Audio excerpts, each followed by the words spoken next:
Welcome. Thank you for being here. We have a great panel for you this morning. This is one of your 6 free non-CE classes from the Professional Development Committee, so we're glad that you're here. If you want to mark your calendars really quickly, we have some other great stuff coming up on August the 5th. We are giving you one of our 6 free CE classes. We have Nobu Hata from NAR. He's the Director of Digital Engagement and Social Media for the National Association of Realtors. He's going to be here talking about what's new and hot and trend-setting and upcoming in real estate for your businesses for the coming years.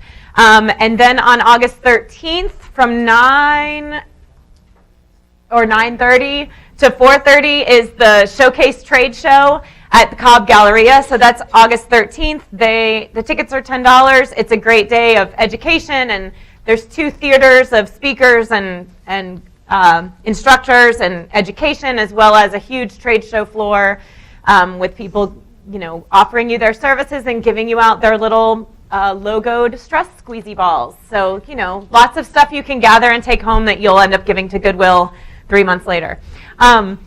But just kidding. There's, lots of great vendors, though, and service providers, and that's a fantastic day to network with your fellow agents and find out about some great new products. So without further ado, we are going to get started with our panel on appraisals and appraisers and working with appraisers. And we're going to go ahead and start and let the panelists introduce themselves. So if we want to start maybe all the way down on the end. Good morning. I'm Elizabeth White. I'm the Assistant Valuation Officer with the VA in Decatur.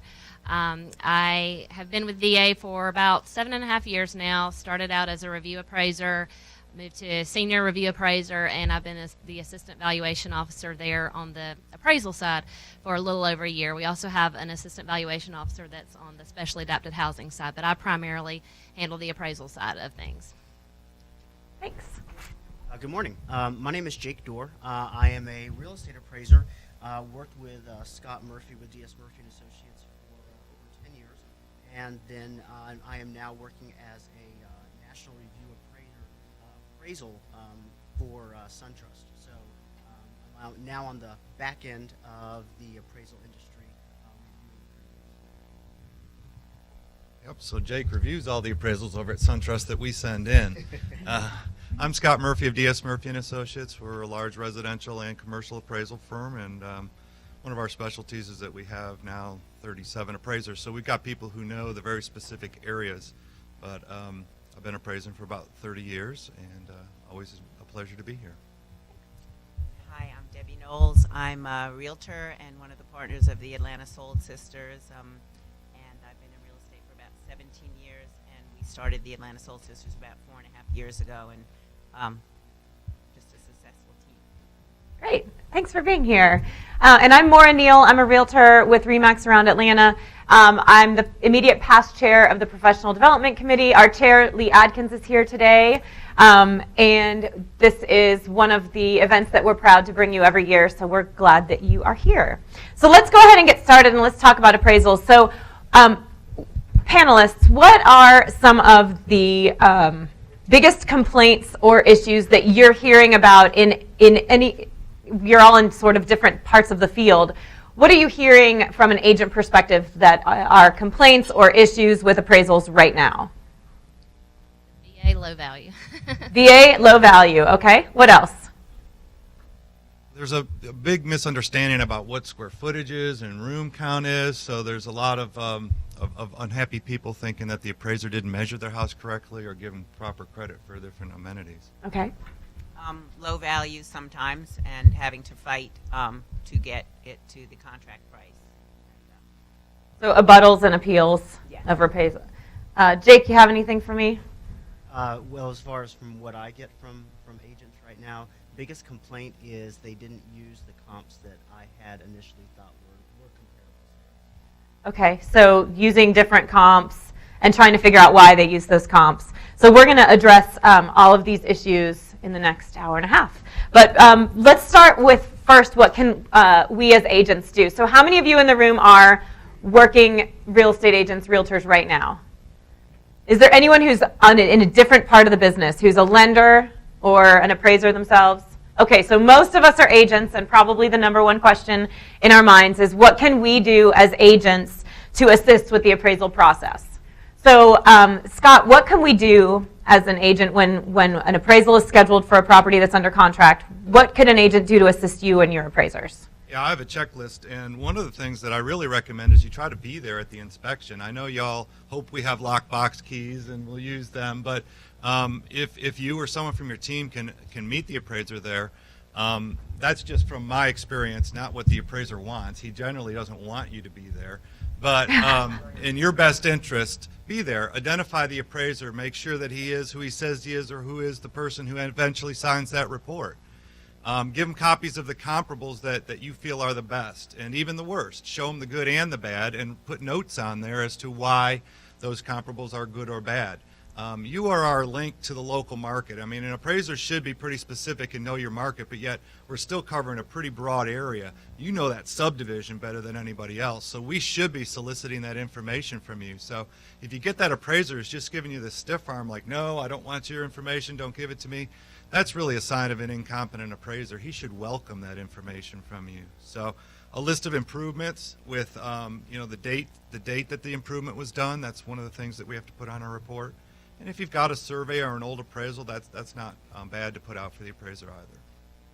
Great. And what about those? What would you tell those agents who say, well, I've been taught that I'm not allowed to talk to the appraiser?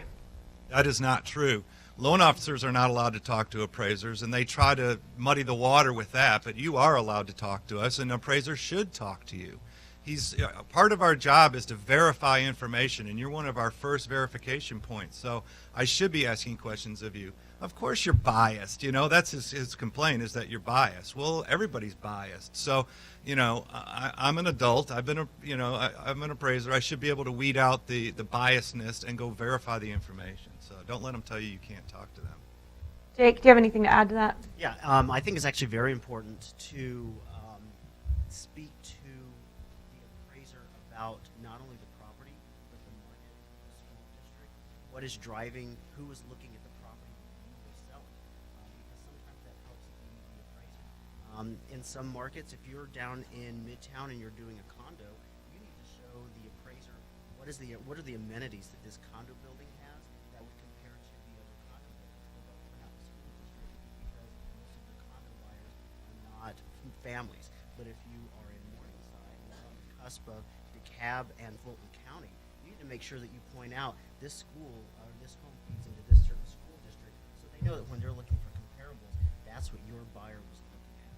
It's really important to make sure that they understand that, because if they don't live in that area, they may not know some of the nuances that you do that you hear directly from your buyers and from your sellers.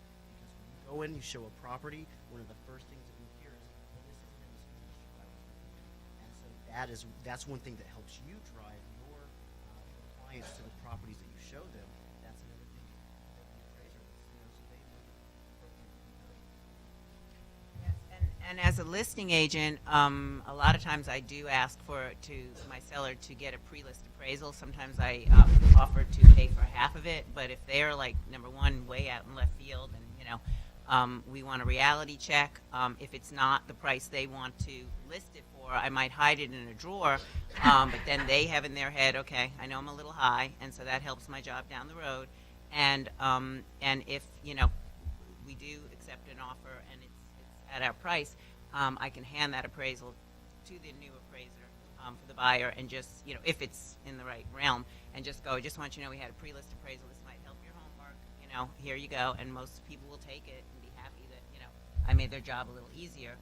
So I think it can help you down the road to do a pre-list. Maybe you can talk about turnaround times for VA, but on we don't do VA, but FHA and conventional, we've got like 5 business days generally to turn around. So when I can get information like a previous appraisal that was just done, it's really going to help me. I'm going to check his measurements, I'm going to check his comparables, but it's going to help me with that turnaround. VA here in our jurisdiction, in Georgia especially, we have a 7 business day turn time requirement for all of our purchase and refinance appraisals. So a 7-day turnaround. So one of the myths of VA, not to jump around too much, but one of the myths about VA is that it takes so long. But according to your statistics from 2014, you have the lowest turnaround time over, or I guess I should say under, FHA and conventional nationwide across the board. So talk a little bit about the turnaround time and how that affects the VA appraiser's job, because your appraisers are very specialized. Right, and the majority of our panel, they do majority of VA. And we do have appraisers that do conventional, that do reload appraisals. But can you hear me? Okay. The majority of our panel, they do majority VA. So as far as when the lender orders the appraisal assignment, that's when their time starts with the seven business days. The appraisers, they set their work themselves. They know how many assignments they can take a week to be able to maintain our timeliness and our quality standards. So I may have some appraisers here in the metro area that take 8 assignments a week, and I may have some that just take 4. So we allow them to make that call unless we start getting complaints, concerns about timeliness, about quality. Then we will reassess and say, you might be taking on too much. Let's try dropping it down for a little while and see how that helps. So 7 days is from when the lender orders the appraisal in our online system, that they are due to have that appraisal uploaded. Of course, sometimes there are reasons for delay, either with the deal or with the lender, maybe trying to verify that this person does actually have eligibility to use the VA loan. As long as we've got that documented, we take that out of the appraiser's time frame, but for the most part, it's 7 business days. How many of you have ever worked a VA buyer or as a listing agent had a VA contract come across your desk? Okay, keep your questions for the end, but if you have specific VA questions, this would be a great time to get them answered, because we have someone here who specializes. But when you're looking at, are there other ways that agents can help a VA appraiser that perhaps we didn't already mention? Not that hasn't been mentioned. I mean, our appraisers, our guidelines kind of limit them somewhat. I mean, they can certainly use you guys as a source as far as the data goes, but once we get kind of down the valuation road, they are not allowed to really be influenced, by comps that you want them to use that you give them. They're not. Our regulations don't allow for that. But a list of improvements, making sure they have a Certainly. copy of the contract. Exactly. What about some basic knowledge of the MPRs, the minimum property requirements? Overall, we say safe, sound, and sanitary. If it violates one of those, then our appraiser, if he sees it, he's going to call for it. I think a misconception to veteran purchasers a lot of times is that the appraiser is a home inspector. He's not trained to detect those issues. He's not trained to test systems. We have no requirement that utilities be on. We have no requirement that the appraiser test any of the electricity or the water. So it's really what he notices when he's out there on his inspection. If he sees that there is crazy wood rot on the side of the house, then he better call for that as a repair item. But he's not going, we only do head and shoulders checks of attics and crawl space, so he's not crawling the length of the crawl space to see if there's anything there. So we certainly recommend to veterans to get a home inspection just for their protection, but we don't have a VA requirement for that. So safe, sound, and sanitary, that's our three-word kind of phrase to see, does this fall within MPR guidelines? So if it violates one of those, then it's a violation of our MPRs, and we are going to need that to be repaired before we'll guarantee that loan. Okay. So we know that there's an inventory problem right now, right? Extremely low inventory. So when supply is down, demand is up, and obviously that is affecting how quickly certain properties are getting offers at list price or above list price in multiple offer situations. So how does supply and demand affect the appraisal value? Scott, let's hear from you. One thing to remember is that values don't necessarily appreciate in a linear fashion. You always hear in the newspaper, values are going up 15% or something. It's not linear. Most neighborhoods take big jumps. You haven't had one that sold in the last few months, and all of a sudden a really good one comes out and the value jumps up from there. It's very difficult for an appraiser to keep up with that. Even if it were linear, it's difficult to keep up when market's moving so quickly. So we're constantly looking at the pending sales, trying to get that information to stay as current as we can. But supply and demand is the biggest factor. What are you seeing, Debbie, from an agent perspective? Well, I'm definitely seeing some multiple offers and stuff under 400, 450. And I do tell the appraiser, I know this might seem high, but we had multiple offers. I have backup offer, and I just want you to be aware that this was in demand, and I hope that helps you with your values. Now, I don't know if the bank goes, well, square footage bedrooms fast, we don't really care, but I do let the appraiser know that, and they said that's good to know because usually Right. it's hard to find comps. Does the short length of time on the market and multiple offers and backup offers, does that make a jump in value, or does that factor into the appraised value at all? Definitely. One of the things that I always looked at was how long, and I still look at it now as a reviewer. If I have a property, if it looks like they're coming in, the appraiser's coming in towards the higher end of their value range, if I'm looking at all of my sales, and if all of my sales sold within 10 days, 15 days, and if mine went under contract in 3 days, that's telling me that there's definitely a market reaction to the price, and that it's an acceptable price, and that the market will bear that price. So I don't have an issue with it. It's when I have an appraisal and all of my comps sold for 310 days later, and then mine's coming in towards the very high end of my range, I know that there may be an issue with that. So definitely always look at trends and look at marketing times and initial list prices versus what the actual sale price of the property is. If it looks like it went on the market and sold at the list price, then that shows that it was priced appropriately for the market. They didn't have to take several price reductions to get some interest in that property. Or underpriced. Or underpriced, exactly. Yeah. What about the properties that sell for more than the FMLS list price? And I'm running across that now more than I've seen in recent years, where sometimes they will, and there will be no concessions. There won't be any seller paid closing costs, and it went on the went under contract initially for or was listed for $250, and then the final sales price is $265, and that's because someone wants that property, and the market says we'll pay it. If you really want to put an appraiser back on their heels, tell them that it's my understanding the appraisal process is based on the theory of substitution. It's not just what is sold recently, it's what's available to a buyer today. We have to put ourselves in the shoes of a typical buyer today. So what else can they buy? And with so little inventory, that's what causes values to rise, and the appraiser has to take that into consideration. Right. Okay. One question. What about like a year-old comp? I know with D.S. Murphy, you guys say let's just say everything went up 10,000 that year. You do say that's an old comp, and you do give some value to an old comp and increase it. And I see appreciation. I see some appraisers don't do that, and I will bring that up to say, you use something that's 8 months old, and the market's gone up 10%. Why aren't you giving? And some appraisers don't, and some appraisers do. So that's something to try and fight and appraise for. Exactly. I mean, if you know the market's increasing, you can see it in the sales. That has to be expressed in the appraisal, too. They have to be able to calculate that rate of appreciation and add that to the older comps. Even if the comps are only 3 or 4 months old, they still have sold for less than what a comp's selling for today. And also, when you're talking about 8 or 9 month old comps, you're talking a different season, right? The homes in the summer seasons tend to sell higher. You wouldn't want to use a comp when you're appraising something today that's sold in October or November, a very low part of the market, without serious consideration. Yeah, we do allow for comps up to 12 months old. In some cases, we allow for comps older than 12 months if it's in an extremely rural area, a very unique property.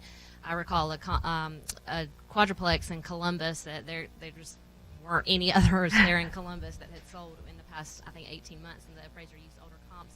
But like they were saying, if the trends show increasing or, like years ago, decreasing trends, we're looking for time adjustments to have been made to account for those changes.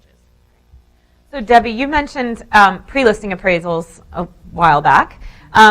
Let's talk a little bit about how you counsel let's talk about sellers first. From that pre-listing appointment, from that marketing appointment, how do you start the conversation about appraisals and how it could affect their sale, whether you think you're pricing it spot on or you think you're pricing it a little high? Either way, the appraisal is kind of a wild card. So how do you start that conversation with your clients? Well, first, before I go to my listing appointment, I see, is this cookie cutter townhouse? It's going to be really within a certain realm, and I don't think it's going to be necessary unless people are so outrageous with what they want to ask for, and then I tell them I suggest doing that. But if it's an unusual property or I'm just not sure, I come in, I see what their thoughts are. If they're going to be reasonable, I might not, if I say that's in the realm, I think I might not suggest it. But I do talk with them about how it can give us a reality check. It's something that if we don't like the value, you can hide it in a drawer and never show it to anybody. But if you like it, it can help us down the road when the buyer brings their appraiser or the bank and we have issues. So I think that it can help all of us. And usually it's about $450 unless it's a really And so sometimes I think if I'm putting, my money where my mouth is, I might say I would recommend it and I'll pay for half. You can say pay for it at closing or however you want to do it. You put a check right up front. It just depends on the property. But I tell them that it will help us in a couple of different ways, whether it's high or low, and give us an education. But cookie cutter things I would not recommend. Right. We tell our sellers that the buyers they're not going to care what I think the price is or what the seller thinks the price is, or maybe even not care what their buyer's agent thinks the price is. But when you tell them that you had an appraisal done, all of a sudden this little halo appears around your head as, oh, she's saying that the appraisal was this much. So it kind of adds some credibility to your pricing. Yes. One thing I will say is everyone wants to pad their price. So they say, look, I'll end up at that appraisal, but, I want to put it higher because let's just see, maybe we can get more. It's a hot market. And I don't disagree because sometimes I'm wrong. And if there's multiple offers, I have had when a house on a busy road was appraised by Scott Murphy's company, Alan Daniel, and he said, I'm taking $50,000 off of the road. And so I said, well, it's the biggest house in the neighborhood, Highway 9. I mean, thousands of cars. And the seller said, I will not use you if you're going to go by that appraisal. It came in at 500. He wanted to list it at 550. And so I said, okay, we'll do it your way. Got a buyer from California, didn't even see the house till right before the closing, but saw videos. He liked noise. He's used to a city. He was like, and the house was under contract at 530, and it appraised for 530. And I went back to Scott. I go, you took $50,000 off for that lot, and really, there's a butt for every seat, and this, and he's like, I'm sorry, but I had to do, So I hid that appraisal. It appraised for the contract price, and it is going to happen like that. So it's not, it's an opinion. It's a moment in time. It's just not a fact, And so you just have to use it as a tool. But it could go higher. So a lot of times I'm not going to put the appraisal on the table because I'm going to probably list it a little bit higher with a little buffer for negotiation. So. And if they're pleasantly surprised by the appraisal value, you can always tell them. We say if you like the appraisal value and they're looking to move quickly, we price their house like $100 less and say priced below appraisal. So because it is, right? And then no matter what offer you get, you can include that appraisal in your packet when you meet the appraiser at the property. What about Scott or Jake? Do you have anything to add about how agents can counsel their clients, their seller clients, from the beginning about the potential impact and what they can do for the appraisal visit? One of the things that I think is vital is making sure that the appraiser knows what all has been done to the house. I know that we talked earlier about making a list of improvements because when I go to a house, sometimes I don't know if that's a builder upgrade, if that was standard for the home, if there was something behind the walls that I don't know about. Upgraded insulation. Sometimes they put in different type of wiring. I went to a home that they had gone through. The gentleman worked for an IT company. He had gone through, and he had basically wired the entire interior of the home to where he could control everything from an iPad. I would have absolutely no way of knowing that. And although that's not going to be a dollar for dollar increase in the appraisal, it's something that when I start to sit down and do my valuation, when I'm looking at my range of value, I can start going towards the higher end of that range because I have some upgrades that my comparables didn't have. So that's one thing that I would definitely recommend is to make sure that you have a comprehensive list for the appraiser of all the upgrades that are done to the home. And you mentioned some of the high-tech, tech-savvy upgrades. What are some things that, so for example, I'm thinking of a listing we had that had plug-in for an electric car that the appraiser missed because it was in the corner of the garage and there was kind of some stuff around it. And when we did an appeal, there were some other things like upgraded insulation that he had missed on the list that we gave him that weren't listed in the appraisal. What are some other things that you're seeing right now that are value adds that are kind of maybe newer and more trend-setting that you would, A, the agent should be asking the seller, what do you have in your home, but B, that you definitely want to make sure that the appraiser has knowledge of and gets that in writing from you? Solar panels. Okay. That's one of the biggest ones is solar panels, and if you have a LEED certified or a green home, those are things that really need to that the appraiser needs to know about, but they also need to be educated about as well. So if you have any documentation as to the advantages of solar, the advantages of a LEED certified property, maybe if you could hand that to the appraiser, they should be responsible enough to know what those advantages and benefits are. But if not, if you at least give them the information and hand them something, even if it's a quick printout from the internet, is definitely going to be some information that they can utilize to help educate themselves at the same time about that benefit. So either getting that information from your sellers or at least getting the brand names and maybe printing some things out from their website. What about smart home technology? You mentioned being able to run a house from the iPad. There's so much these days, right? There's everything from security cameras to smart alarm systems to being able to turn lights on and off and the Nest thermostat. Are those things being seen as a value add because they are desirable to buyers? Value, I think it comes a little bit more when you're actually selling the home than with the value of the home. I think to some people, if they are technology driven, they will definitely see the value in it. If someone is not technology driven and they like the old thermostat where you just slide at the bottom, the Nest means nothing to them. So that's something I wouldn't push. But something like solar panels, that is an installation type item, that's a hard installation item that's not going to go away and possibly could save money, then I would definitely make sure to point that out. What about finished basements? Because it just seems like, you know, you do this elaborate basement, they give $10 a square foot, and then some appraisers give a little bit more, and it's really been an issue. I know it's not counted as square footage. Right. There is no little book of adjustments that we have, of course. It is subjective to a point, but the appraiser has to prove his adjustments, and there's ways that we actually go in and bracket it and actually can show the adjustments should be at least this much, but not that much.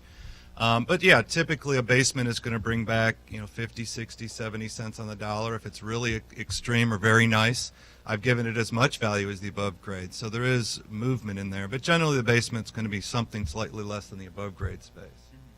And you can show, that you spent $300,000 finishing your basement. Should we just give you? Yeah, which is stupid, but should we give you that and just go? I just want you to know they just had it finished.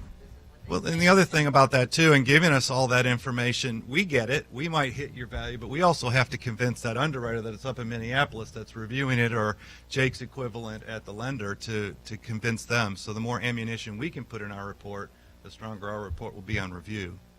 So Scott, you mentioned in the beginning, the first question, that one of the biggest complaints you hear is agents who don't understand square footage count and or room count. So talk a little bit about how can we be better educated, but also how can we educate our clients when they're reading their appraisal? What is square footage to an appraiser and what is room count, and how do we determine? Yeah, and this is critical too to the point when you're going out and doing your initial sit down with your clients or listing that property, for you to know and have this knowledge to be able to identify where you may have a weak spot or may not have as many bedrooms as they think and what have you. But basically the definition of gross living area is if you put your foot on the floor of any given level and any portion of that floor is below the grade of the ground, that level, that space has to be handled separately. Not that we don't give you value for that finished basement, we just have to do it separately. So the above grade space gets compared to above grade space and below grade to below grade space. And by using that methodology, we're able to somewhat standardize the data and be able to be comparative. So a two-story foyer, you can't put your foot on the upstairs level, then it's only counted one time. Don't double Exactly. the box. Don't double that box. Same thing with an open two-story family room. Now the stairs count on both levels. That's just part of the definition as it was written. What about a finished third floor versus a finished basement? Because there are some builders now who are building third floors when they have a non-basement lot. Personally, I think going up 2 flights of stairs to watch a movie is a little taxing. But because that's above grade, a room that may not be as usable or as desirable to certain demographics, families may not want their kids' friends tromping, the way that we would practically use a house. But is it counting more as above grade space? Yeah, this is almost like a little loophole that you can take advantage of right now. It's a lot cheaper to finish that attic space than to add true regular gross living area on, say, a first floor. And we're going to give you full value for that up there. At some point, we may have to revise our definition and handle that space differently. But I know when I'm doing these appraisals of these properties where they have the third floor, they're way over appraising than other ones just because of that factor. Right, okay. And then what about room count? Because room count tends to be confusing. You know, we look in, for example, if you look in Realist and it says that your, 3,500 square foot house has 9 rooms.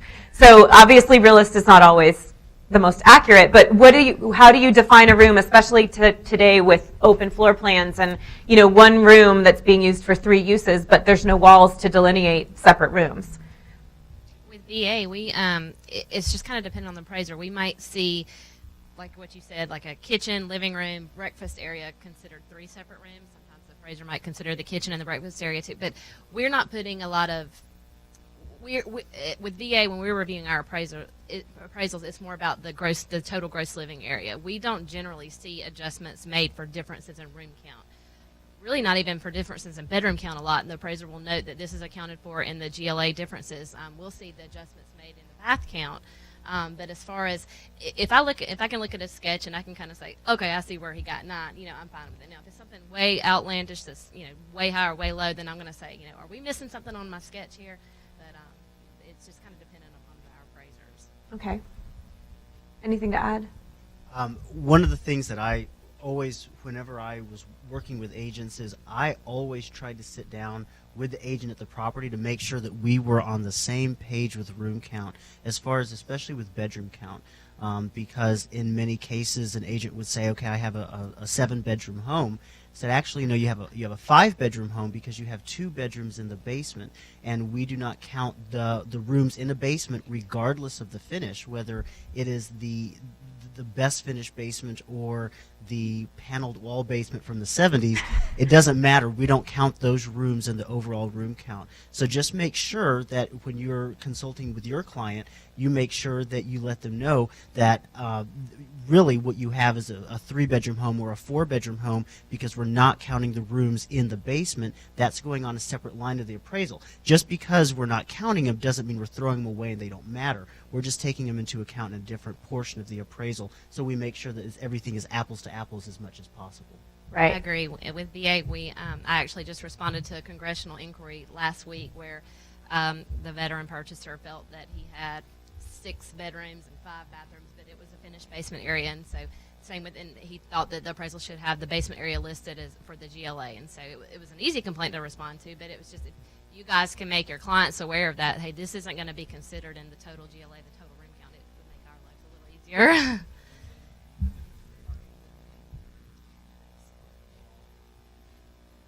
Anything below grade, we're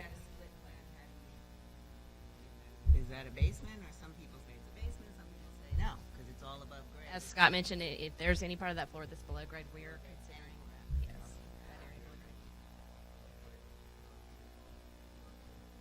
Their floor would count. That would count as the room count. So let's. Not that we don't give credit to those bedrooms and bathrooms that are in the basement. We do it separately. So we're going to compare apples to apples, above grade space to below grade space. So what we're saying is, we're saying the above grade space, say, has 3 bedrooms and 2 baths, and then there's another bedroom and bath downstairs. FMLS is going to add that up to a 4-3, and you all can put the placard out that it says 4 bedroom, 3 bath. But when we're looking at it, the above grade space has 3 bedrooms, because the house down the street that has 4 bedrooms and 3 baths above grade is more valuable than ours that has it split. And that's why we have to separate it. So let's talk for a minute about bedrooms. Define a bedroom for me. 100 square feet. It's got to have a closet. Got to have a window that's operable and accessible to the exterior. A door. You've got to be able to have a door to be able to close it off. And then the one that most people don't recognize or remember is it has to have adequate access to a full bathroom. So if you've got a typical 1980s 2-story Dunwoody home that has the half a bathroom on the first floor and a study that you're trying to call a bedroom, if you've got to go all the way upstairs and go into the kid's bathroom to take a shower, that doesn't function on a long-term basis. So,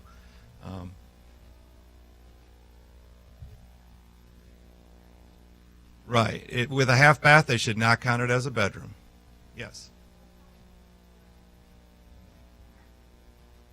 Sure. Without closets, some other things. There's some gray areas on certain homes, and we would look at our comparables, and if they're similar, then we'll make that exception, definitely.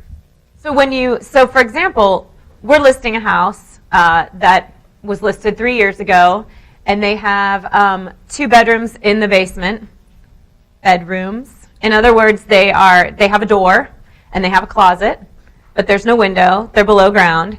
And the complaint is, I know it's not a bedroom, I know it.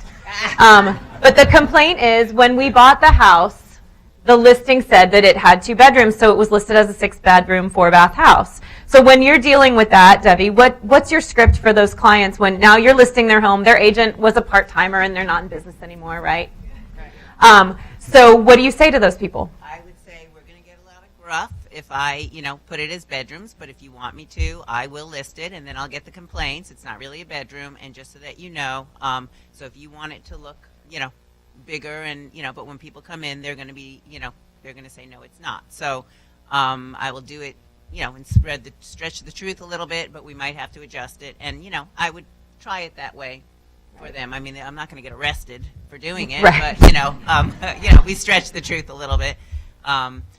So I would, if they insisted. Right.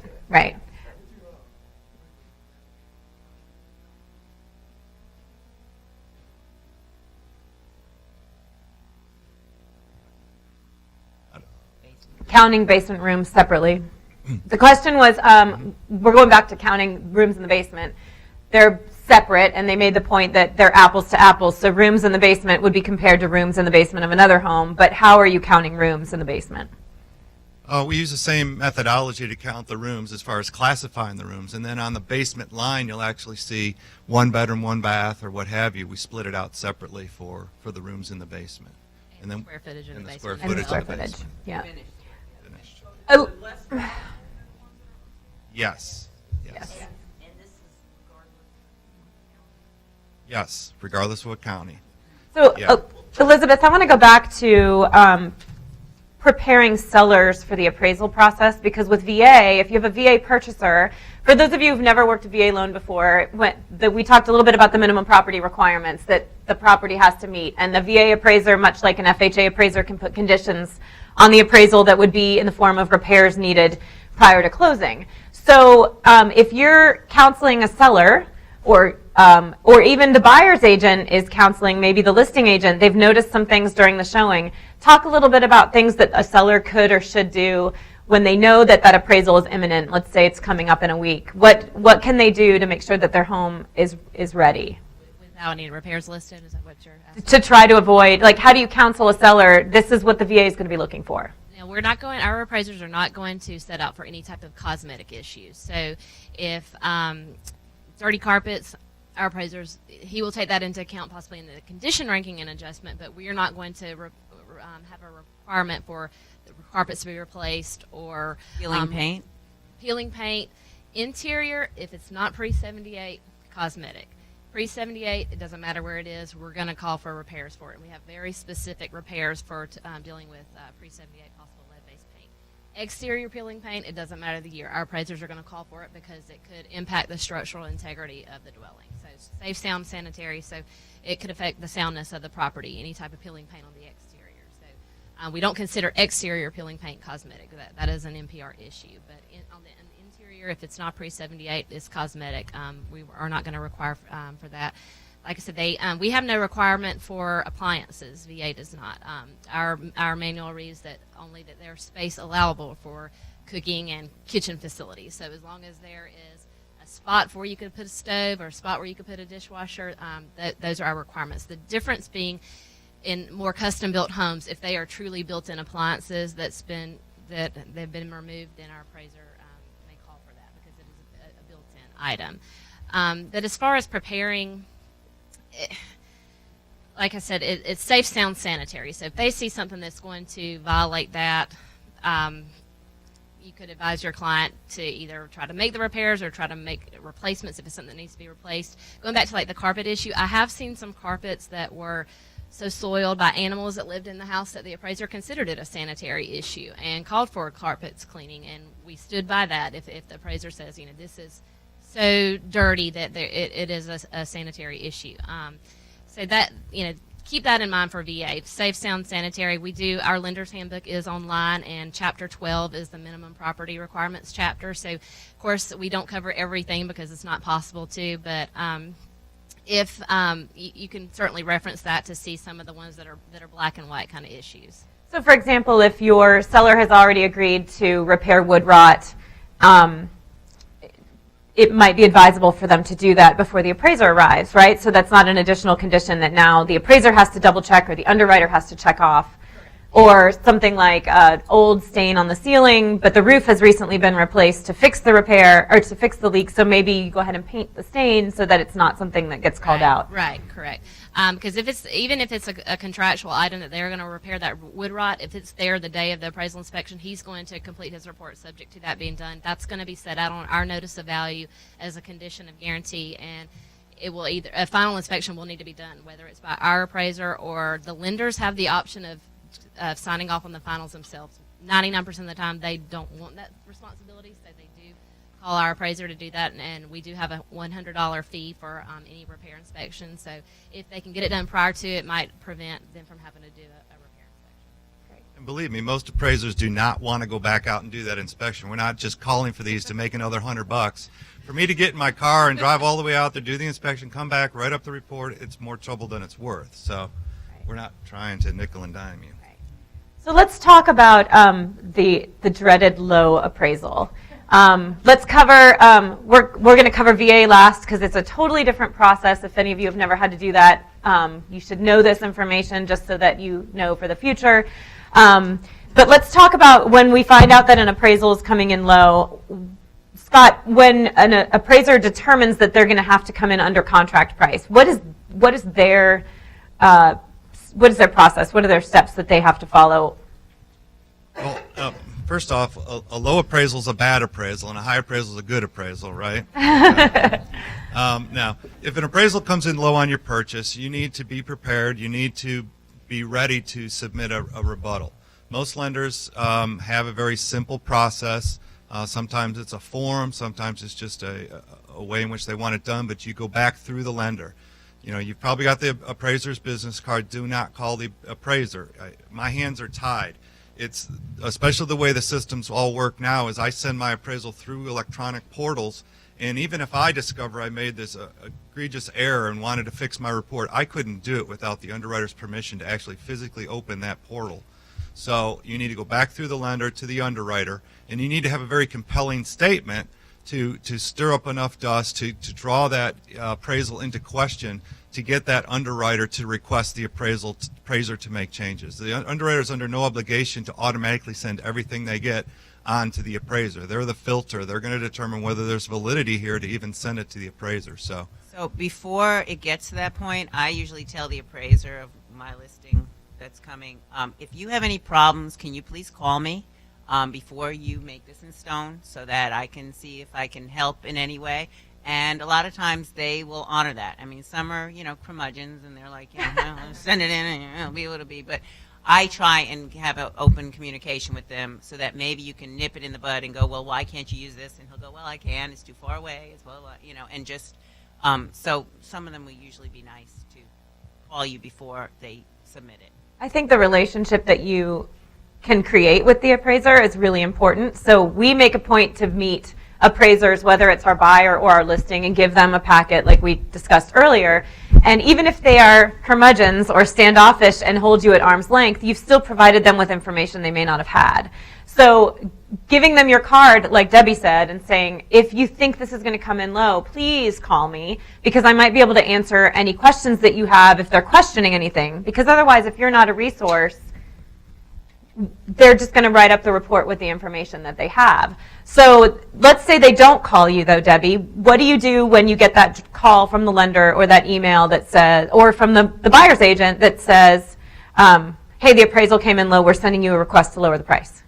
I ask them to send me a copy of it. I want to see, does it seem like it's in line? And then the work starts to see what, why I think they might have something that's not correct here, or they didn't get something right, and then just getting comps that I think might help, and then the process of going through the bank, whatever form they have to fight it.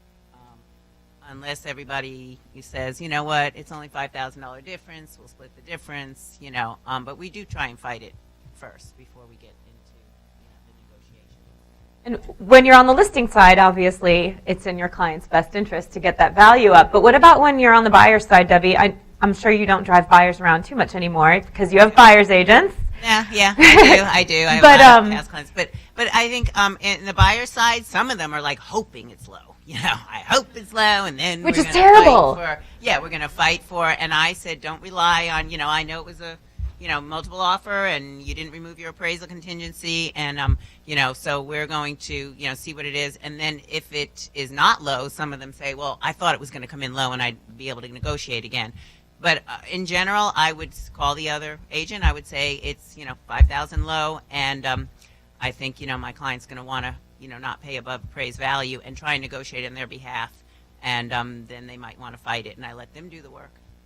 I'm fighting for my buyer, and I don't really care if it's low, and But in all, you want it to be a happy consummation of a deal, so you want to try and make it happen. But you fight in whoever's corner. Well, and in a lot of cases now, some buyers are on their third or fourth house because they're losing in multiple offers, or things have gone wrong and there's low inventory, so they may want to get the value up if the seller refuses to. So I think the point we're making is it's in everyone's best interest to try to work it out, even if it means getting the value up. So what kinds of information, I know we've already talked about comps and improvements and things, but say we've already presented all of that, Jake, at the time of the appraiser visiting, and it still came in low. What are some things, I know we don't have a copy of a sample appraisal, but maybe some people in the room have never read through an appraisal cover to cover. So what are some key points that they should really be looking for? So let's say they've done all their due diligence up front, they've met the appraiser on the property, they've given them everything they possibly can think of, comps, etc. It still comes in low, they get that appraisal in their hands.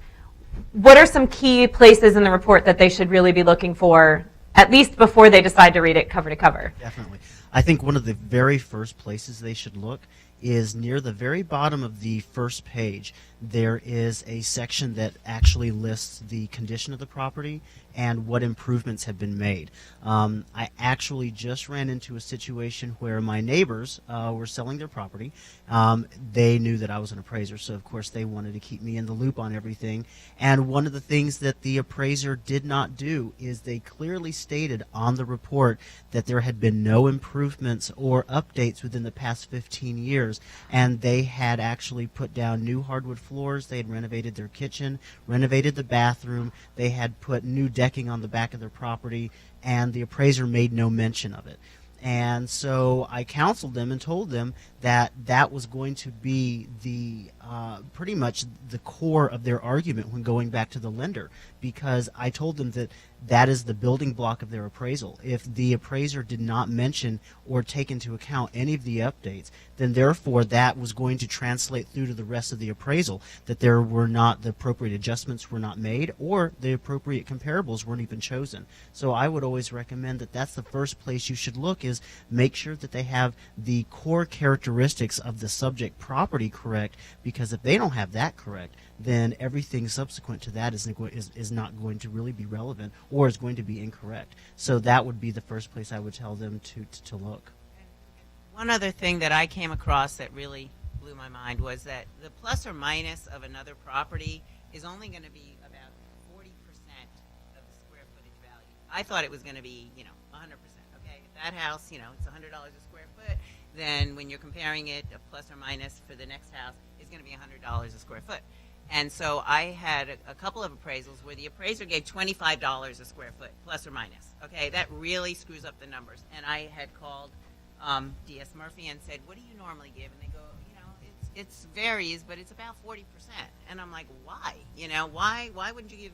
It just is what it is. So when you're plus or minusing, know in your mind, and sometimes look and see, did that appraiser only give $25 a square foot? That's going to skew all your numbers, and I don't know. You didn't even rehearse this, but this but is that- great. Okay. Why don't we adjust the price per square foot, right? We all know what price per square foot is, the sales price divided by the above grade gross living area, and a lot of your buyers are looking for that number, and you may know it, might be 100 or 150 depending.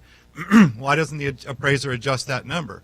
Well, what is included in that number is not only the dwelling, that's what we're adjusting for right there, but also the land. Isn't that in there? That's probably a third of the value right there. Basements, garages, porches, decks, patios, all that other stuff is probably another third. So usually we take the sales price per gross living area and divide it by 3, and that's what we adjust the dwelling for. Because what you're talking about is just adjusting the dwelling. Okay, so that's the reason. There you go. Got that. I just was mad. Hold on, Well, 1 second. The sales price per gross living area is the sales price divided by the above grade gross living area. That's a number and a term that you all use, you throw around. Buyers are looking for that.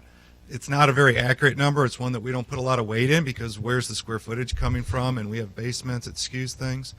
But in order to determine what to adjust the dwelling, just the dwelling, that adjustment she's talking about, that line for what the square footage is, you need to take that sales price per gross living area and divide it by 3. Actually, I take it and divide it by 3 and I divide it by 2, and that gives me a range, and that's the range I'm in. Did you want to add anything else? Okay. That's what we see too. So we talked about, okay, so the very bottom of the first page, looking at the condition of the property. Anything else in that appraisal? I mean, obviously we should be reading the appraisals cover to cover, making sure that the information is right. Look at the photos, because I've noticed that if they did 5 or 6 appraisals in one day, I've actually turned back to the photos page and found that they weren't the photos of my listing. That's a problem, right? Because now he's referencing in his head, or she, no offense, it's maybe a different house. Maybe they were thinking that they looked very similar from the exterior, as so many of our subdivision houses do, especially in the suburbs. So what else is important for them to really notice? I would say age. That's another thing that I notice is sometimes you will have homes that, especially when you are in markets like Midtown, Virginia Highlands, Ponce Highlands, you might have 2 homes that were both constructed in 1935, but you may have one that's been moderately well maintained, and then you may have another one that's been fully gutted and renovated. And if it was gutted and renovated in 2008, really what you're doing is you're comparing a home that was built in the 30s and has a lot of the characteristics and finishes of a home that was built in the 30s versus a home that was built in 2008. So look at the age and look at the condition as well, because that directly relates to the sales price. If you're showing a home to a client, they'll pay more for a home that is going to require less work in the interim right after they purchase it than a home that is in need of repairs or rehab. I'll tell you my biggest pet peeve when I'm looking at other appraisals is when you drive your clients out to look at a property, you just walk in the front door, look at it, look at the house, and then leave. I mean, isn't the land worth something? I mean, isn't a bigger lot worth more than a smaller lot? All the time on these appraisals I'm seeing, a difference between maybe 0.3 and 0.45 acres or something even like that is no big deal. But if you've got an acre lot and the comparable is only a third of an acre, and as far as topography, view, all that's equal, the acre lot is definitely worth more. And all too often I see appraisers not make an adjustment for that land. And how do we rebut that? Because I've been told on appraisal appeals by underwriters or by the lender that, the land really isn't worth that much. And an acre in Marietta or an acre in Alpharetta is definitely worth more than, a postage stamp, 0.25, 0.125. How do you make a case for same topography, level, usable Right. space? You definitely can make a case for that. Basically, the appraising always boils down to if it makes a difference to a buyer, it should make a difference to an appraiser. So, I mean, if a buyer feels that land is more valuable, the appraiser should. There's no rules that said we can exclude that, or some appraisers will say we don't make adjustments for brick frame stucco anymore because we use these Q values and stuff, which we might talk about later. But,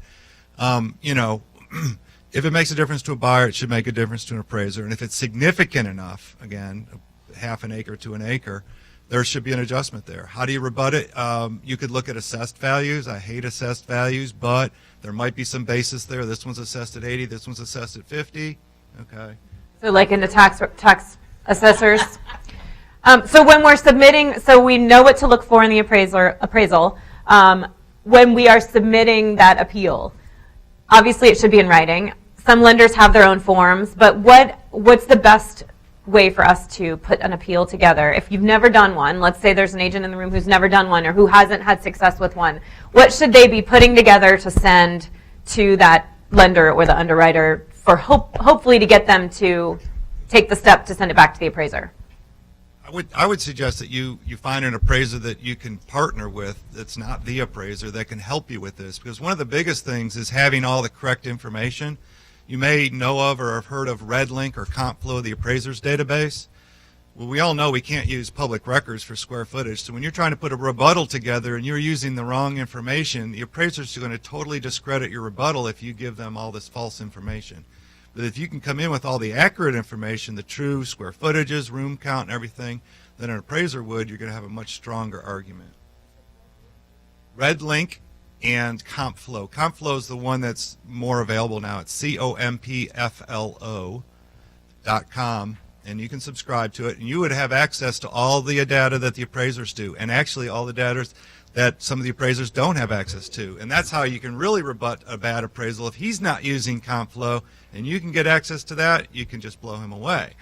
So you can go in there and find the true square footages as measured by an appraiser. You can actually see our sketches. You can see pictures, and it's great. It's a great database. What else? Go ahead.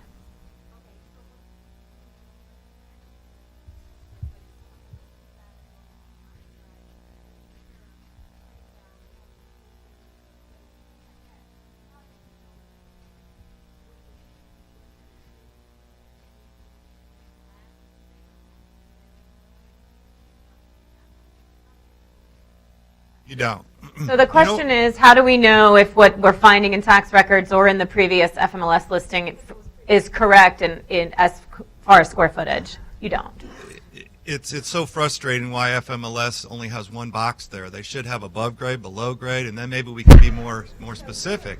But all that's in there is one line. What do you put in there? Do you put in the true square footage that you got off of an appraisal that was done last year? Or do you add the basement to the above grade and then put that in? The number one search field, search field that I would love to use but never do is square footage. I mean, that would be the one I would always use, but now I never do because it doesn't mean anything. And when an agent puts appraisal there, that doesn't mean anything to me anymore anyways, because again, where are they computing that number from? So your homework assignment is to email FMLS Yes. today. I'm not kidding. The more people who bring things like this to their attention, the better. Email FMLS and say, we want the square footage to be changed to have above grade and below grade. Is it really pertinent right now, or can we do it in the questions after? Just write it down, because I want to make sure we get to VA. So we're gonna hopefully get more accurate information from CompFlow and RedLink. We're going to submit it on the lender's form. Is there anything else that maybe wouldn't show up on a lender's rebuttal form that we should be including? Send in those lists of improvements again, especially if they're not on page 1.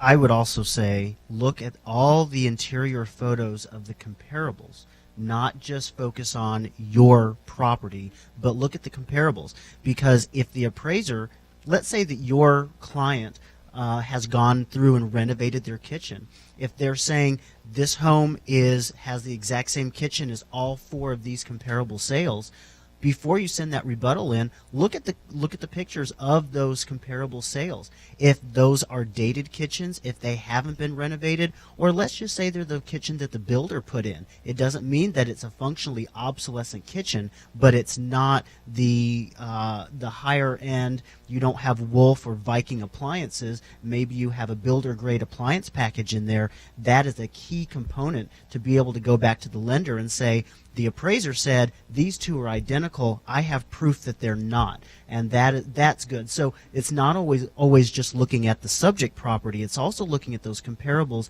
and really just reviewing those pictures. And if you have the FMLS number, it really only takes about 2 minutes to really go through those pictures, and you can instantly start finding some of those core differences that relate directly to value that you can then turn around and point out to the lender and saying, I don't believe that the appraiser even made an adjustment, or the adjustments made were not the appropriate adjustments. So perhaps even include additional photos if there are different ones in FMLS. Correct. And especially what if it is a neighborhood that you specialize in, if you've shown one of those comparable properties. That's key. Yes. So having some access to additional information.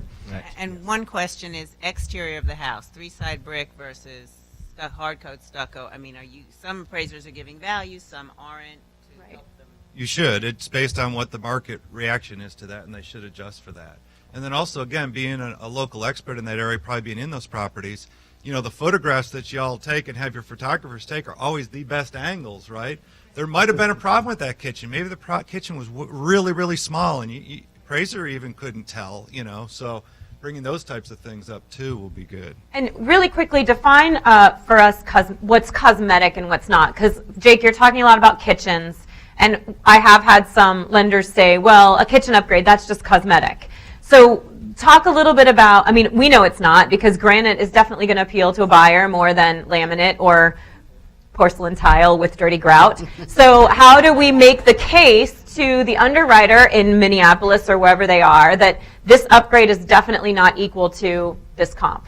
What's cosmetic, what's not cosmetic? Typically, what I would tell people is cosmetic is going to be something minor, such as paint, such as a general maintenance item. If you open your refrigerator door and you caused a small hole in the drywall, that's going to be cosmetic. But if you actually had a contractor come out and actually even change the footprint or the floor plan or the way that the kitchen's actually laid out, that's when you start moving into the word of renovation instead of just an update. An update would be just maybe changing out the knobs of the cabinetry, but a renovation's when you actually have new cabinet doors put on that are the new shaker style or something of that nature, and new appliances. Or if you even change your appliances over from something that's a rollout refrigerator to a built-in Sub-Zero, that's when you move into the renovation versus just a cosmetic item. Great, thanks.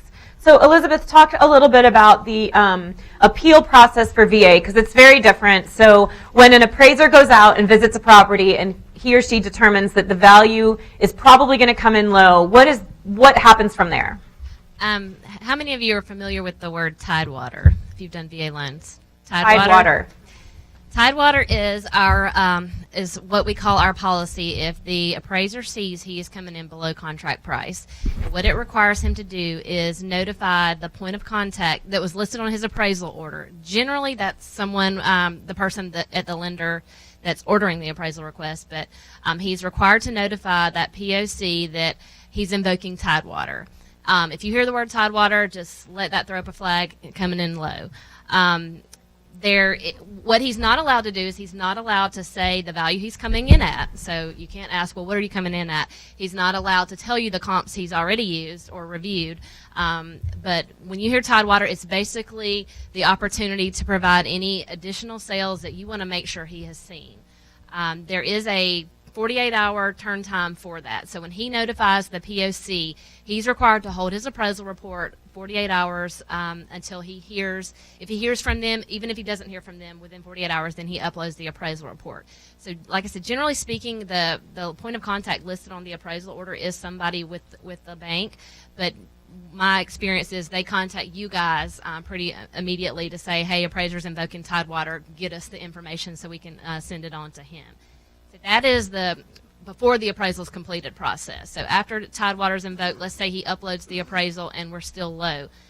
On the other side of it, the appeal side, we can't process, we call those reconsiderations of value or ROVs.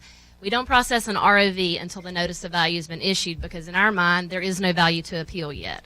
Once that underwriter at the SAR the staff appraisal reviewer, who's generally an underwriter with the lender, once they review the appraisal report and issue the notice of value on the property, then we have a hard value to appeal. Once the NOV is issued, you can initiate the reconsideration of value process.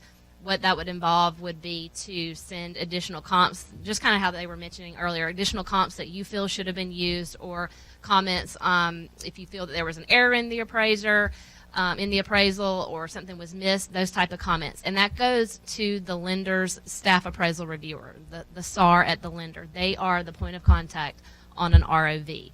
And what they will do, so don't send it directly to VA, don't send it directly to the appraiser. What the SAR does is they turn around and give the information that you have given to them to the appraiser. He's required to respond to that SAR within 5 business days, whether either yes, he's considered those and here's why he didn't use them, or yes, he will use those and he uploads a revised report that includes those. 5 business days, and then the SAR with the lender, they will review his response and they can elevate it to VA for the third level level of review.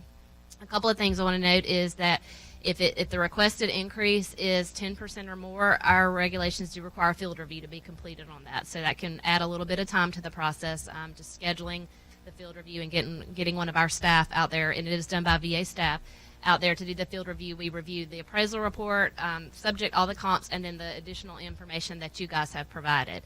If it's less than 10%, we can make that call without necessarily having to go out and do the field review. I will let you know that a little over a year we have been utilizing an AMS appraisal management service, third party through CoreLogic. So every VA appraisal now is run through CoreLogic's program and scored. And so that we also take into consideration what the LSAM report, the Loan Safe Appraisal Manager report, what it scores the appraisal on the valuation risk score and the integrity risk score. It also provides some comparable data as well, and so we utilize that also in any type of appeal that we get. We also have the capability to run AVM through CoreLogic as well, and so sometimes those aren't necessarily reliable, but we will pull that just to see what kind of data we get from that.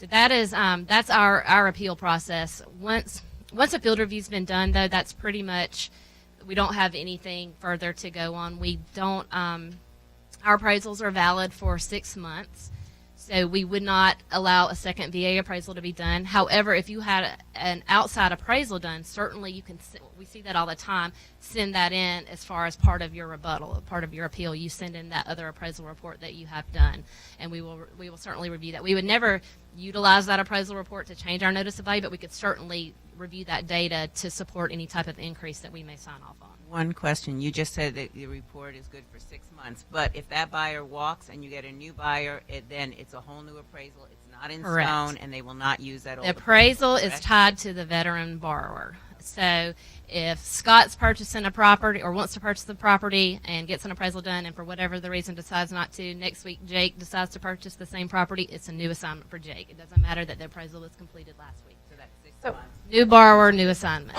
So in the event that there's some repair conditions in that appraisal, and those, the seller or the agents, because any party to the contract can request a reconsideration. Correct. So let's say that there was a water stain on the ceiling, but the seller has an invoice from having replaced the roof 3 months ago.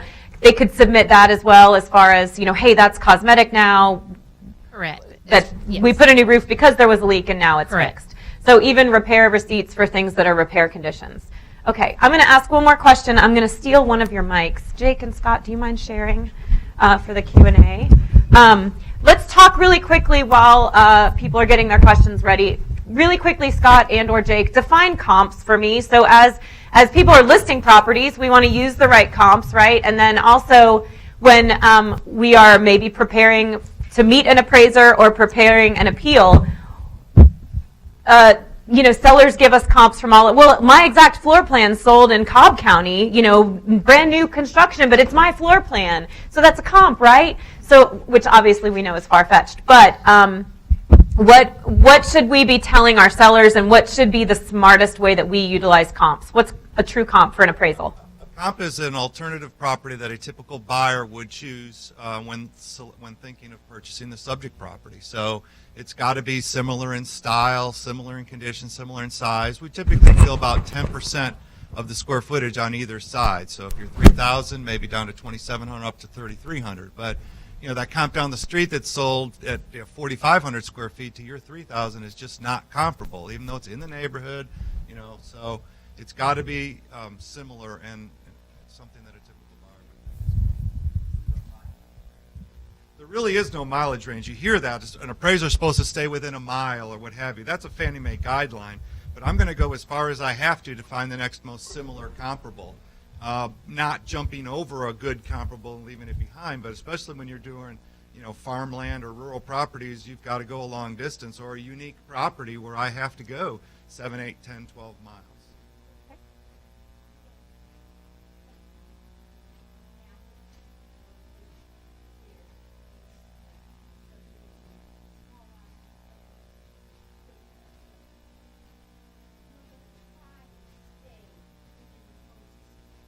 Correct. Yes, that's all these guidelines from Fannie Mae or FHA or VA are all intended to get you to use the best possible comparables, but they are just guidelines. Would you not use a basement if it's a? I would really not try. I would really try not to use a basement comp on a slab and vice versa. They're just different buyers too. It's just, some buyers just don't want a basement. Sabrina, you had a question. How does detached buildings, landscaping, and or a pool affect your valuations, please? Okay, so detached, let's take them one at a time. So detached, Yes, they're calling it a bedroom or bathroom.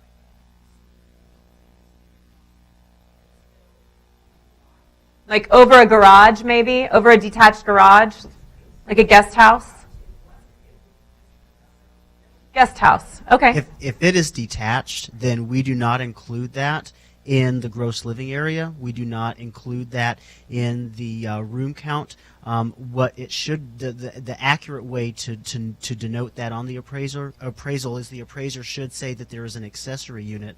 And then at the very bottom of the comparison grid, there are spaces that are left open for the appraiser to denote exactly what accessory units, whether it's going to be a detached garage, whether it's a shop, whether it's a pool, an outdoor kitchen, some sort of amenity. And then from there, what we will do is we will try our very best to try to find, we may not ever find a carbon copy of our property. So what I always tried to do was, let's say that I had a house with a pool or a house with another amenity, I tried to find what amenity would have maybe a very similar monetary contribution to that property, and then I would then use that and then try not to adjust, because I was trying to not manipulate those numbers any more than I had to. So if I had a house with a pool, but then I had a house with maybe an outdoor shop, then they had similar items that had maybe a similar monetary contributory value. And so that's how I'd work with something like that. What about a pool? With in-ground 'Cause pools? pools are like a plus or a minus, right? Some buyers are like, I want a pool, and others, especially if they're from Florida. And other ones are like, God forbid you show me a house with a pool. Exactly. The best adjustment for a pool is 0, meaning that I found other comps that all had pools. For lack of that, I'm going to adjust what a typical buyer would pay for that pool in that market. And it could be negative or nothing, or if you're in $1 million home, you might expect it, and I might adjust 75 or 100,000. You had a question.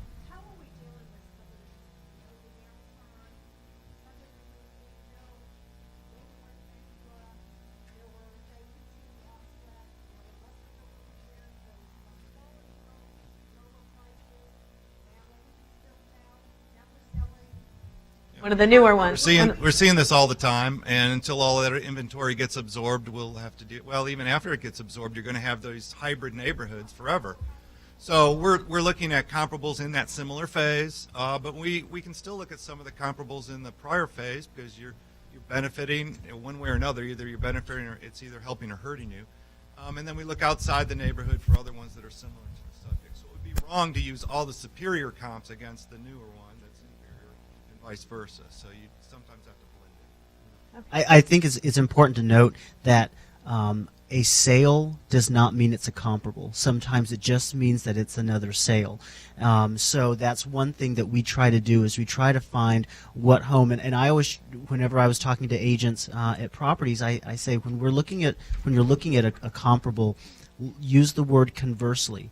If you were selling a property and you were looking at the subject property, would it be used conversely to that property? And if the answer is yes, then that's when you're looking at a comparable. But if the answer is no, that's when you're just looking at another sale. Right. New construction versus resale. Do you ever use new construction in your comps on an appraisal? Yeah, a buyer would consider those. Maybe we'll buy the new, or maybe we'll buy the existing. So Okay. there should be an adjustment. Okay. Hi, thank all of you You're for nice. being here today. The information is fantastic. I have 2 questions. One for Debbie. Would you share what it costs for you to do a pre-listing appraisal? And then for the other appraisers on the board, would you explain how you handle multifamily or duplex? Because in some suburban areas, there are very few of them. So I run into situations where the appraiser is having a hard time giving pricing for that. So could you speak on that, please? Thank you. Debbie, do you want to talk first about pre-list? Yes. Well, when I use DS Murphy, they're my favorite, but I pay about $450 for something under 3,000 square feet. The bigger houses or more acreage can go up to $600. I have another appraiser that I use that's a little less expensive for my smaller houses, and he's pretty seems to do a very thorough job, and he's $250. So, and I just started using him, but they're my favorite, and I feel like they will really help me fight a low appraisal down the road. So, 450 average. And then the second part of the question, multifamily. How do we? Yeah, multifamily there's a lot fewer of them, of course, and you've got to look at what the typical buyer is. They're more of an investor, so we're looking at other multifamily properties. If it's a duplex, obviously I'd love to have all duplex comps, but I can use triplexes, and then there's a certain point at which I could even look at quadruplexes because it's just an investment. How much money is this property going to bring in compared to the other property? But it's a lot more complicated, and all of our appraisal fees are based on how long it's going to take, but a multifamily starts at $650.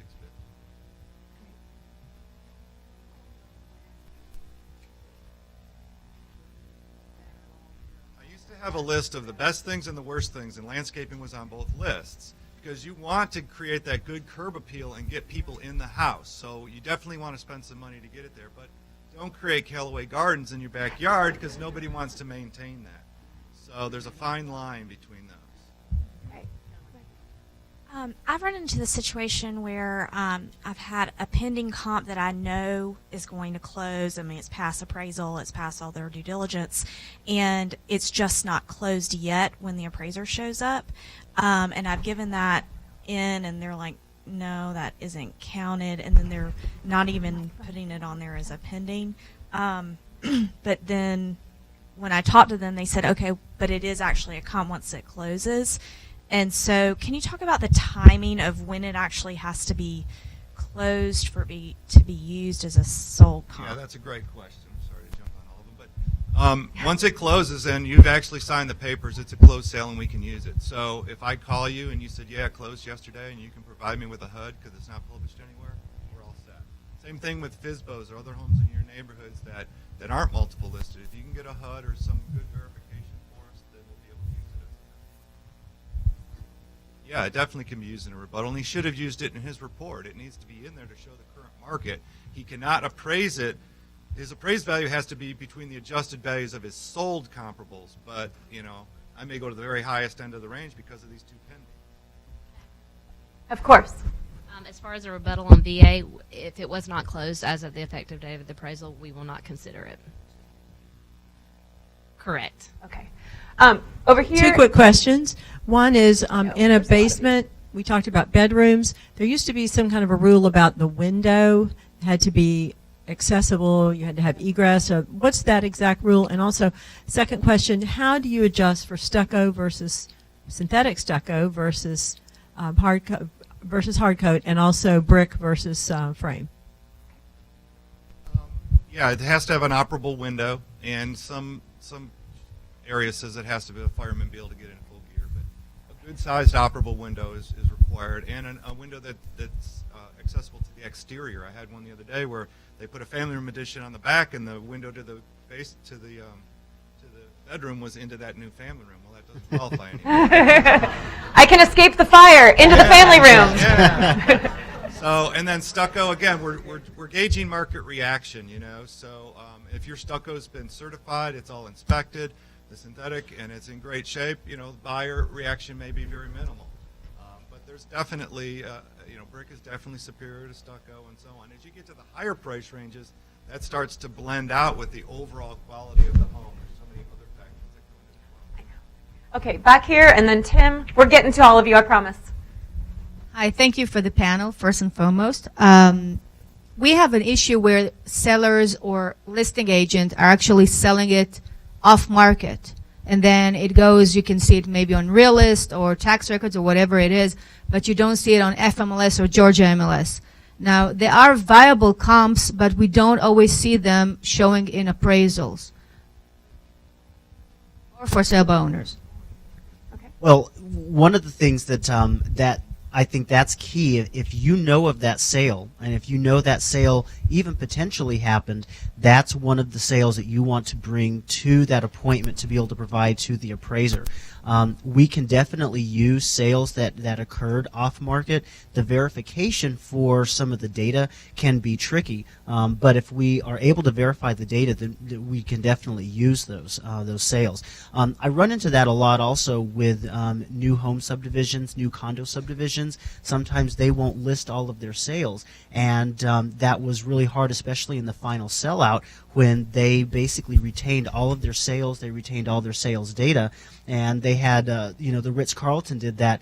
And when you have a two-bedroom condo and it's under contract for $725, but the only sales I found in the building were a year old at $600, I didn't know how I was going to get to that. And then they had 15 sales that had closed in the past several months. So it's making sure that you provide the appraiser with those sales that maybe you have in mind, especially if it's a FSBO, if it's one that's sold off market. And sometimes for some reason or another, a property is withdrawn. The people decide they aren't going to move, and then you see an expired or withdrawn listing, you have a buyer, and it works out. Well, we don't know what the situation was, but if you can provide the appraiser with some of that information, that may be the one comp you need to make sure you get the value that you need. Putting it in your private comments too, so the other agents see that when they're showing buyers of your property. Hey, property down the street at such and such sold for such. In the back, and then over here, and then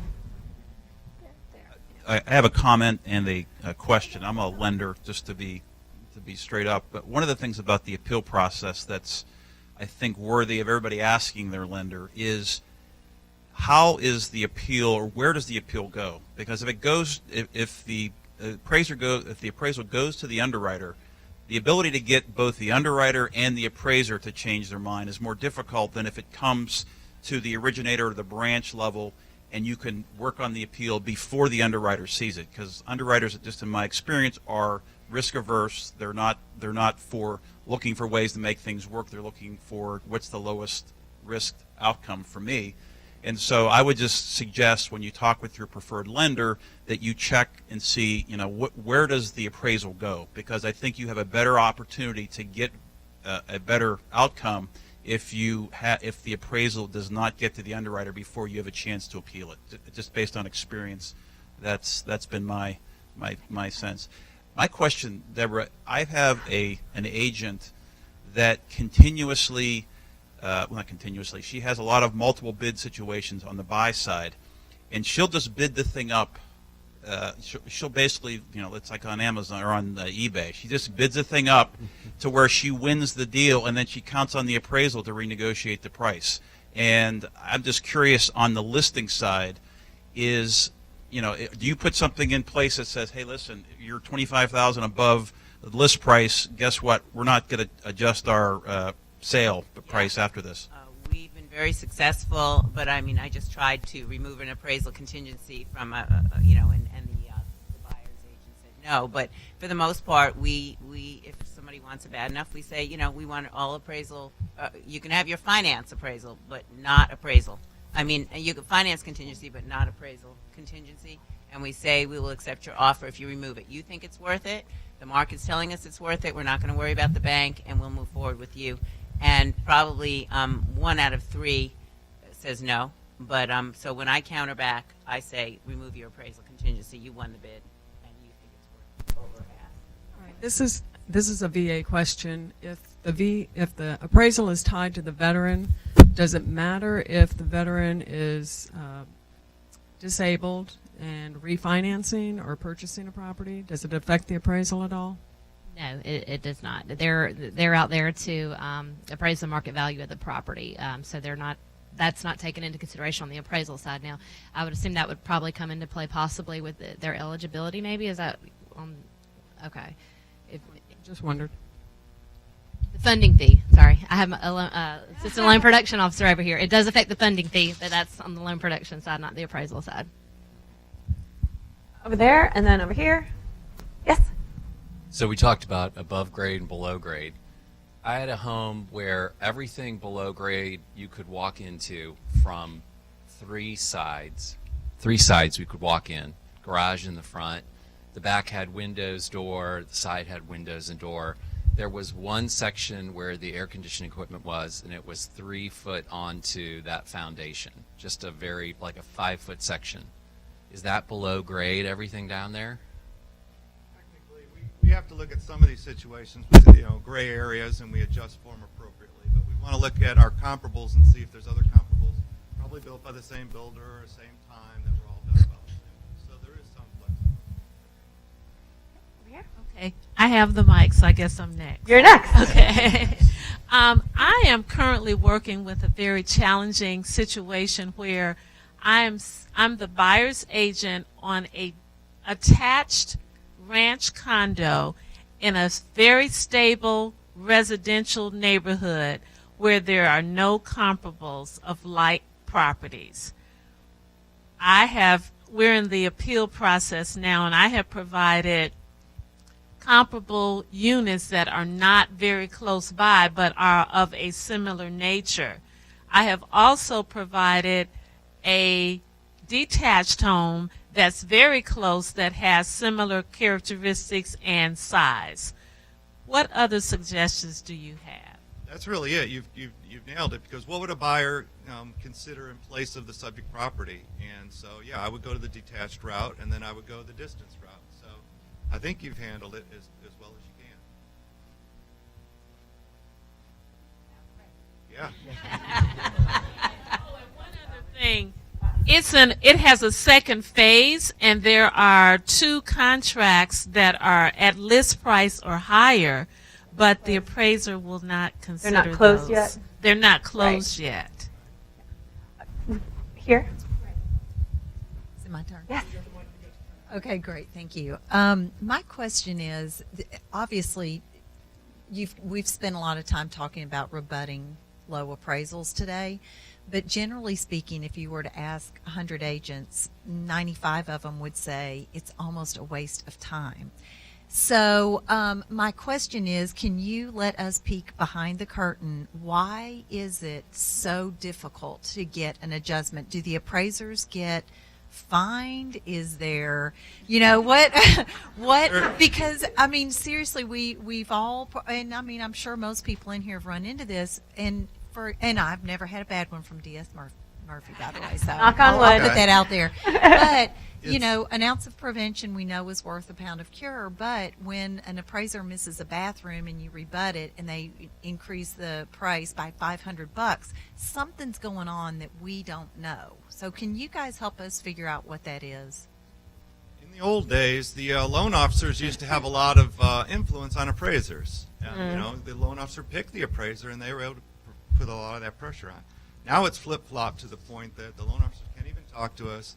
And actually, the underwriters, although we don't speak to them, really have a lot more say in our future work capacity from them. So appraisers are actually now more tendent to be conservative, which is just as bad as when they were pushing values. So, but that's sort of the philosophy. Also, a lot of appraisers don't want to admit that they were wrong and have to change it.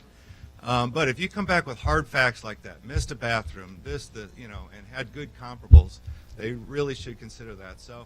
And it may be the way in which the rebuttals are written, again, having the comp flow information, the specific comparables, having all that laid out could help possibly. And with the VA process, the appraiser is only the first level of review. Then it goes to the underwriter at the lender, and we are the final say.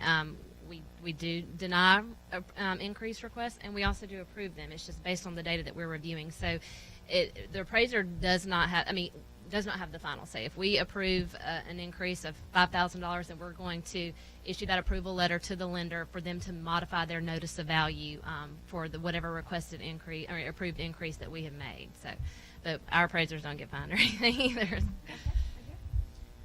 You kind of touched on this earlier about Fannie Mae, guidelines versus like the mile radius kind of thing.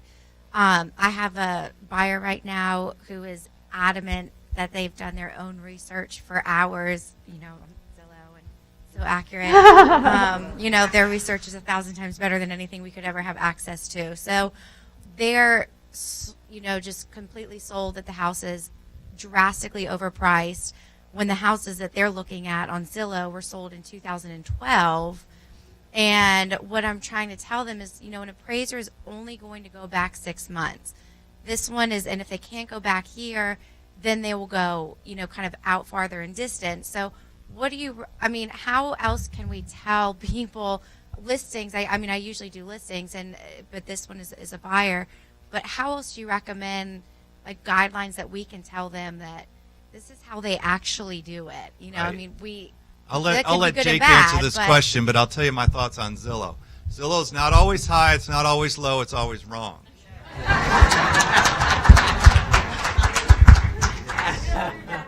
Yes.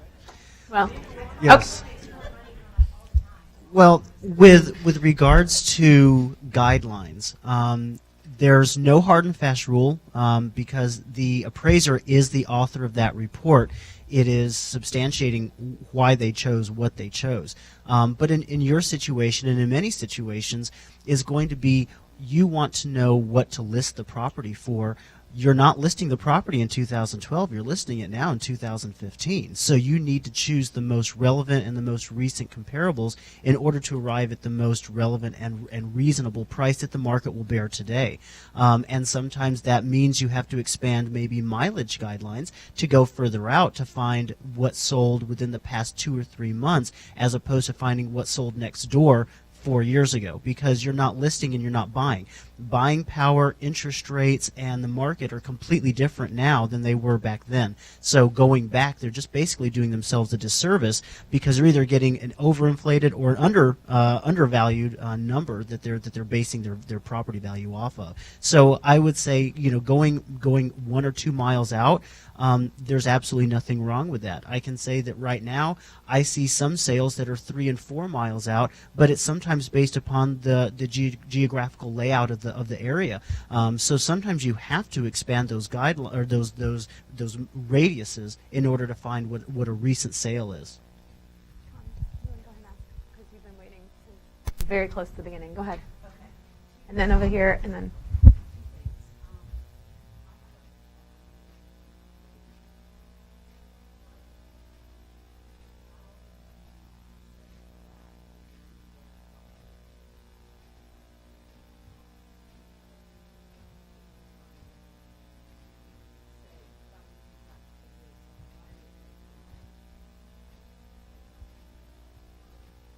No, that private lake definitely adds significant value. 2 thoughts that I have that come up with lakes like that is when you determine where your property boundaries are. A lot of times they go out into the lake or encompass the entire lake. So to say you're on an acre lot, but an acre and a half of it is the lake, diminishes the lot size. So look at that. Make sure you're comfortable with that. But yeah, that private lake definitely is a view amenity, and it's something that the typical buyer is going to pay a premium for. So that should be reflected.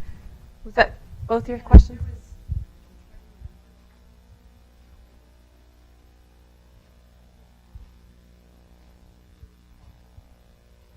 It's not Red Link or CompFlow? Okay. Okay, think on it. Hey, Scott. RPR. Go ahead. I have a unique property coming up, and it's 4 acres and then an additional 1 acre. Both parcels are half in a floodplain. So how does the floodplain affect value? Good for horses. Sure. Yeah. So we want to look at the usable land and then compare it from there. There is still some value to that floodplain because it doesn't flood but every so many years at most. And you'll use that maybe for horses and pasture land and what have you. So there's some contributory value there. But look at the part that's more usable and use that when you're looking for comparables. We're officially out of time. If you have to leave, just leave quietly. We're going to try to get to the last couple questions, and then if you have really, really, really specific, unique situation questions, perhaps they can answer you personally afterward. Who's next? Here. I had, it was a refi for my house, and apparently the city recorded my sales price $10,000 below what it was actually sold for last year. And when I had the refi appraisal done, I didn't rebuttal it or anything, but he listed it at, sold at $250,000.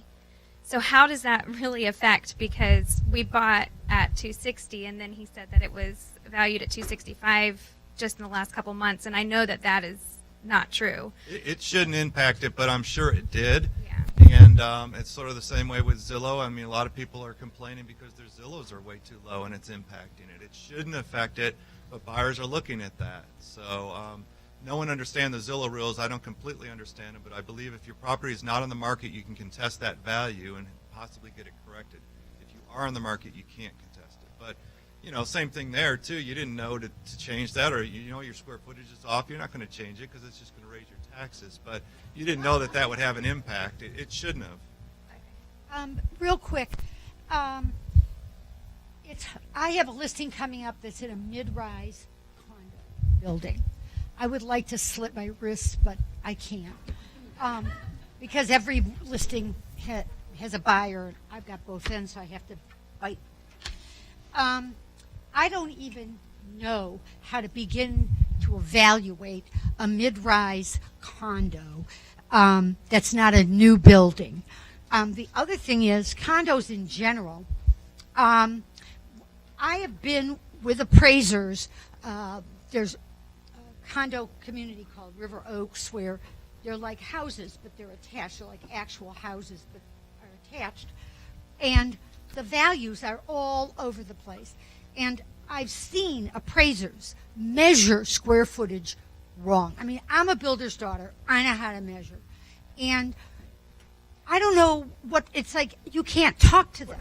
So where do you, aside from appealing, what do you do when you're with an appraiser and you see the terrace level is not a basement, it's a complete terrace level, and they're not counting it, and all these big mistakes, and they don't even look at you. They ignore you like you're not there. It's a difficult question to answer because there is a fine line between, you know, getting the appraiser all upset, which is going to cause more issues. You know, some of them have such thin skin. So just preparing yourself as much as possible prior to that and just keeping your fingers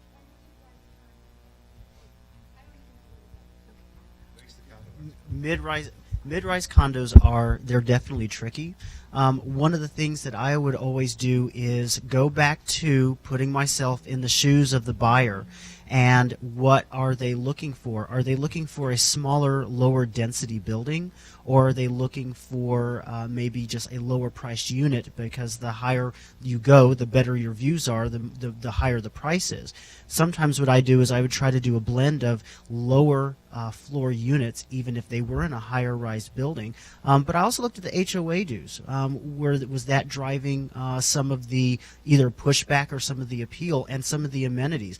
A lot of times your low rise units, they don't have very many they don't have very many amenities at all. Sometimes just a clubhouse, where your high rises are the ones that have the underground parking, the concierge, the pool, the tennis courts, etc. So look at going back to what is the typical buyer looking for, and then finding other buildings, regardless if they're high rise, low rise, or even if they're garden style, and then start to choose some of your sales and some of your comps from there, because that's what your typical buyer is looking for. Sometimes you go into a condo that maybe the HOA dues are only $150 a month, and that's going to also change their buying power. They may not qualify for a high rise building that the HOA dues are $475 a month. So that's another way to attack, is kind of go the backdoor route and look at what is your typical buyer of your unit. What would they also be able to purchase?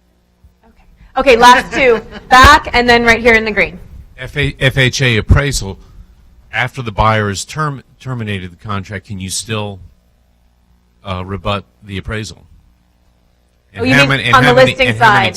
So the buyer's walked away, FHA is here, and you're afraid that it is now attached with a case number. Buyer walks away, you lose contact with the lender.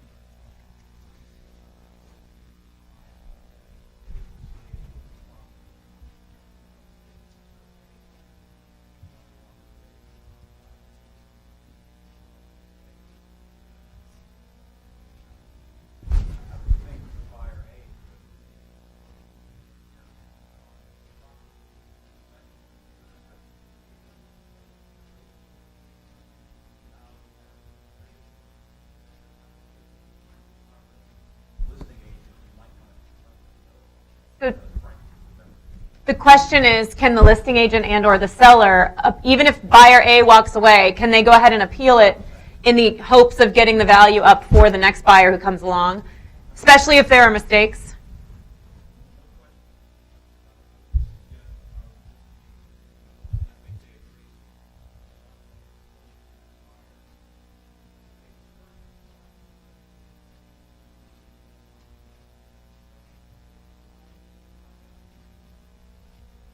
Okay, last question.